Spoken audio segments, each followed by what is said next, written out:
Okay, a lot to get to today. It's M's. Oops, I'm supposed to do the pun first. So I'm going to get right into it. Okay, so to start, we've got the ones I've listened to in the last 2 weeks that are not M's. This is A, it's Acid Vision's The Best of Texas Punk and Psychedelic, and Clerks, which is the soundtrack to Clerks. What was this? Oh, yeah, I got another copy of this Helium one, Pirate Prude, because the first one didn't play so great, so I got that one. It played a lot better. Here's a couple of Vietnamese things. Hair, that's an original, like from way back. It's an old one. You can tell the case is real thick here. It's an old RCA. It's got a thicker case. Macra, who is this? Whoever did those, that, I can't even remember what the genre is called. Dubwave? Shockwave? Oh, shoot. And I can't remember what her name is. Oh, Macintosh Plus. Yeah, this is like Macintosh Plus remix. I've got a fakey copy of that to the original, of course. It's $1,000. Macross Plus original soundtrack. This was excellent. This has some really good moments in it. Oh, and then Made in the USA. So guess what? This is the Made in the USA soundtrack, which is just like... Can my thing... Yeah, there we go. It's got Sonic Youth. It's got a few Sonic Youth songs. Sonic Youth was supposed to really just do the entire soundtrack. It's kind of... one of my stories is that, like... Okay, so Sonic Youth was doing Evol at the time, and so a lot of the Evol stuff got in there. Like, what did they get? Secret Girl, and whatever that song is where it doesn't really sound like guitars, and then Kim Gordon's riding on the train. Right, so they got that one on there, but it's obviously like a very different kind of movie, very different soundtrack. But then they also did their album Evol at the same time. But for Made in the USA, there's an outtakes CD they made in 2004 or something, and I forget what that's called. But Made in the USA, the soundtrack itself, they put out their whole thing, Made in the USA, which sounds like an outtakes of Evol. It sounds like outtakes of Evol, but then there's an outtakes of Made in the USA as well. So for a April Fool's joke for 2 years in a row, I made a sort of outtakes of that outtakes thing, which, because it's an outtakes, sounds like an outtakes of an outtakes of an outtakes, which basically what I did was I took one of those cheap Halloween tapes where there's a witch going like, ah, ha, ha, and then scraping sounds, and just kind of decided that was what, Thurston Moore, like they did a radical thing where they dispensed with the guitars, and it's really just a cheesy Halloween soundtrack, and nobody got the joke, but I'm still proud of myself for making it. Anyway, that was fun to do. And I'll probably, maybe I'll bust it out again this year, again, see if anybody notices that, Kim Gordon sounds like a witch. This is just, I think, Mahler. Yeah, Mahler. Some Madonna singles, blah, blah, blah. Some more Bollywood stuff. Oh, but not just any Bollywood. This is Anu Malik, who's my absolute, I think, favorite out of all of them. And I'm going to start listening to more once I get through all of these things. I'm focused on listening to a lot of stuff that, is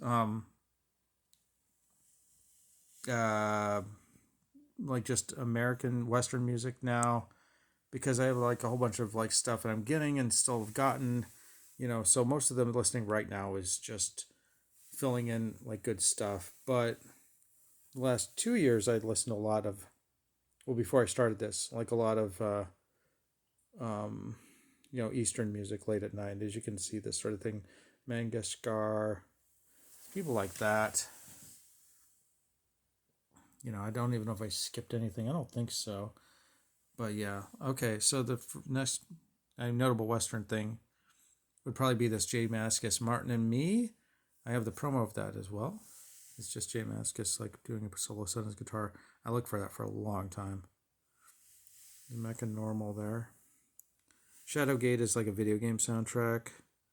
As you know, I like those. Matmos's kind of first album, which is interesting. Okay, but here we are. This is the first really notable thing. Speaking of stuff that I looked for many years, I think I looked for this for about 10 years.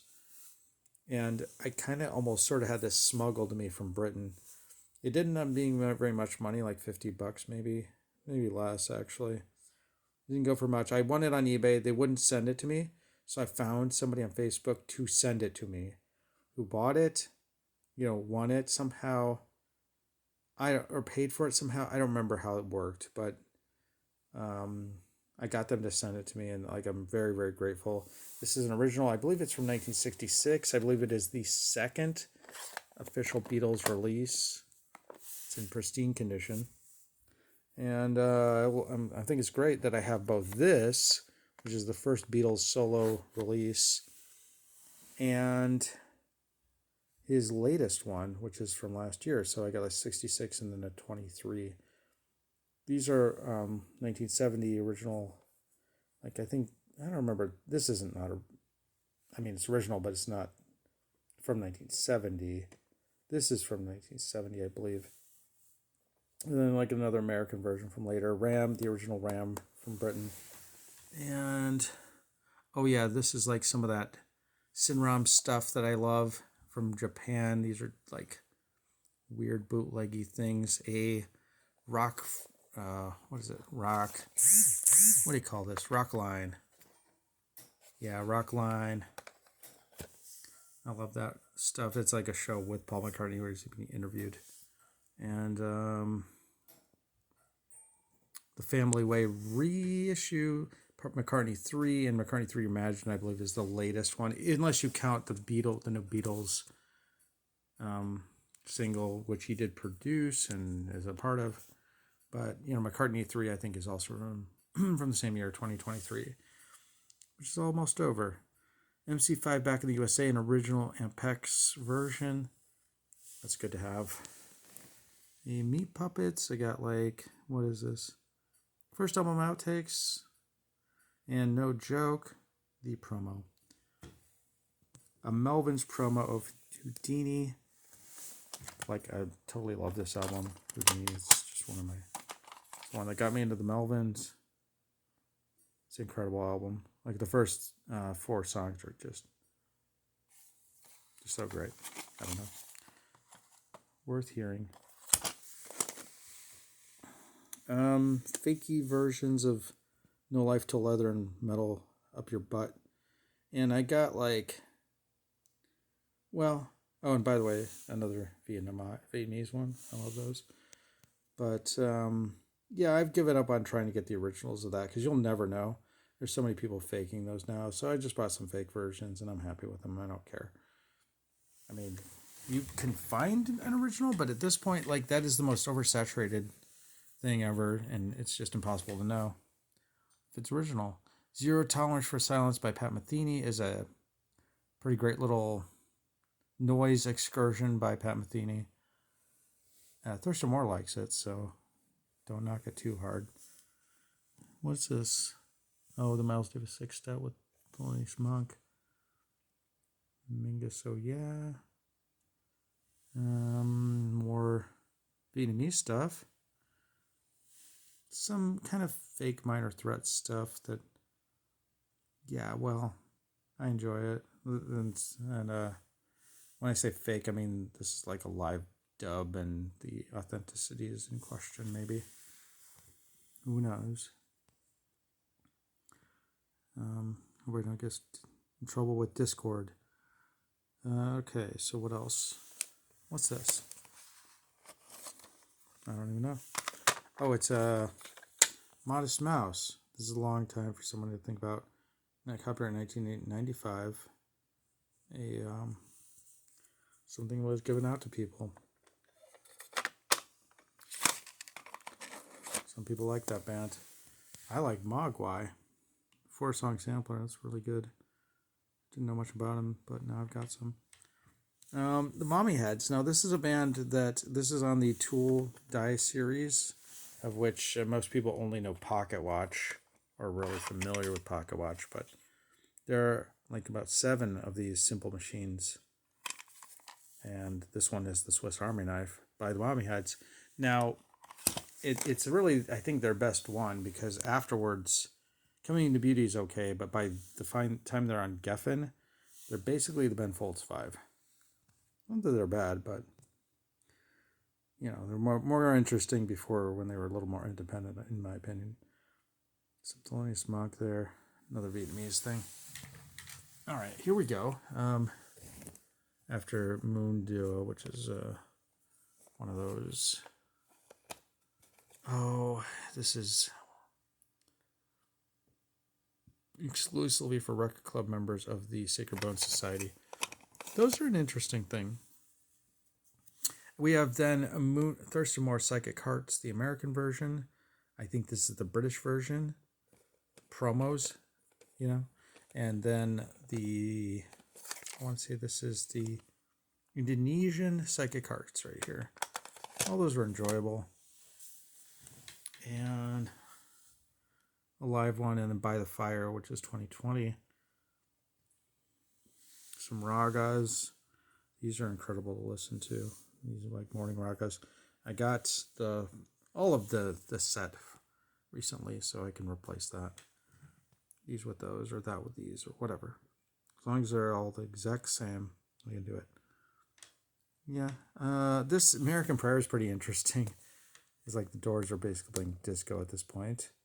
And some of the lyrics aren't really quite what I thought. I always thought Jim Morrison was saying lesbo fuck salesman, and it's not that. And my militant Andes, I thought it was Andes. Like, I thought Andes was a kind of a name for like a lieutenant or a lackey or something. But apparently it's some other word, militant Andes. I just remember like hearing that a lot when I was in high school and thinking it was pretty cool, and just looking back on it now and how corny his lyrics are and how pretty poor a lot of it has aged. But it's whatever. It's okay. I'm not saying it's bad. I mean, I'm glad that he did it. Mother Love Bone promo, and then some. I want to say that this one is the like Polish, I think, Mother Love Bone album. I enjoyed that one. A couple Black Pop molds I finally got around to listening to. They were okay as well. Anything else of note? Well, possibly, but here we go. How about these two Mr. Bungle? They are the black and green versions of the re-release of their first album. It's very hard to get their first album. I've got a few early Bungles, not in this section. This is from what I've had since 2019, as you know. But, I mean, I had them. Speaking of stuff I had in 2019 and I just kind of replaced, Mr. T's Commandments and Somebody's Fool. Those are fun. It is actually the Mr. T rapping and talking and giving imparting life lessons upon everybody. The Mr. T Experience is a different band thing. They're a punk band. This Mudhoney, I have all 3 of these in my original collection of 1990 to 2019, but I listened to them again just because they're classics, and I had a copy, and no real good reason. I don't know. Usually I try not to listen to things again because it's a waste of time. Suck You Dry is a single. Plastic Eternity is what's come out, I think, this year or last year, or 21 or something. And I got a bunch of the Muffs, too, for fairly cheap. The 3 Muffs albums. I liked it. I thought it was nice. Here comes a whole bunch of Mukesh, who is a classical Indian, well, an old Bollywood singer, I guess, who kind of dabbles a little bit more in classical. And a few other people.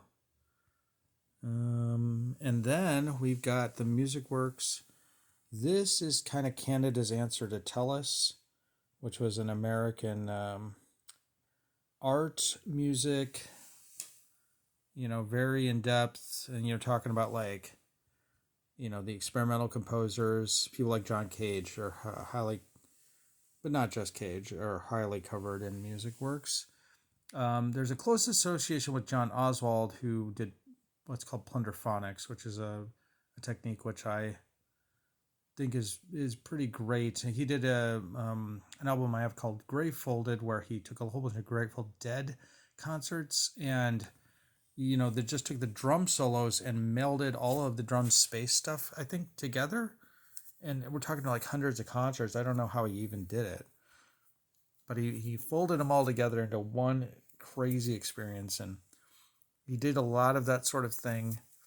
Not just the Grateful Dead, but he did a lot of just very wacky cut up things, and I have more to do with him. I hope to have his stuff I'll listen to, but he has what's called mystery tapes. I got a few of them at the end here as well. Let's see. And as you notice, this is going on well beyond 10 minutes, but I found a way to make a single video long now. So it's almost 20, but that's appropriate for how long this is. M's are a huge letter, a great letter. This is some weird Peel session thing. Well, it kind of came almost for free with some other stuff, but it's not official. It is quite bootleggy.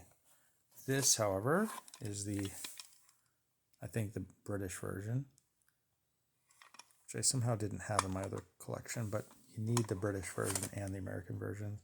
The Sire and the is it Creation? Yeah, of course it's Creation. Yeah, Creation.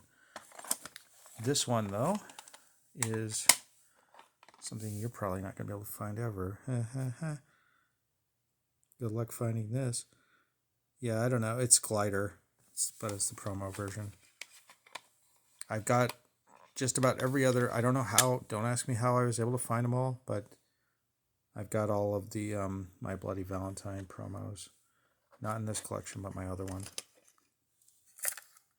But Glider was the one that I didn't have, and so yeah, that was before all the hype. So I don't know how you're gonna ever find that now. Whatever, all these stuff's gonna get glued together, thrown into a landfill, by the way.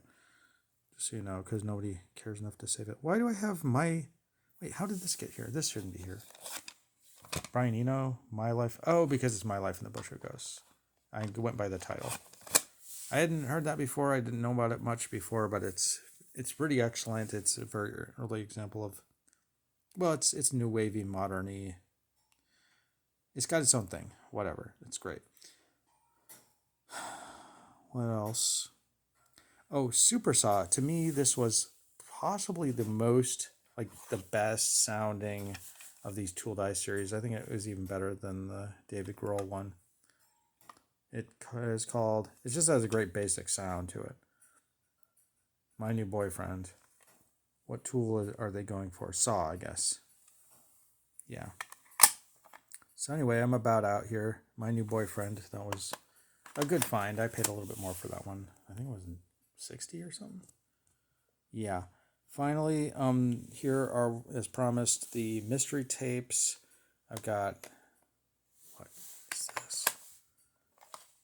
Salmon and Moose Together. The Mystery Tape Laboratory. And this is a, like, optical illusion. Thanks for focusing on it. Sampler. Pretty rare. Yeah. It could be filed under Oswald's, but I'm filing under Mystery Tapes because I don't know what he'd want. But that is M's. M's are a pretty excellent letter. I hope you enjoyed all of the varied, the things, I guess, about M's. I feel like L's was even better, but nobody saw that video. Not that anybody needs to see this video either, but whatever. I got a few other music works too that I didn't quite get listened to and read. 54 I need to read, and then I got 55 through 59, I think. Or no, 50 something, and then I got 61 and 62 or something like that. Anyway, those will be as we go along. Next week is a whole lot of Nirvana, including like some rare promos that I think everybody will be fascinated by. And what else? Well, of course, I've got my original section Nirvana is probably even more impressive, but you'll like this. And I wish I could, someday reconcile the two sections into one section, because at this point, there's as much cool stuff here as in the last 5 years as there was probably in the last. Well, anyway, I'm going to wrap this video up. Goodbye. Merry Christmas.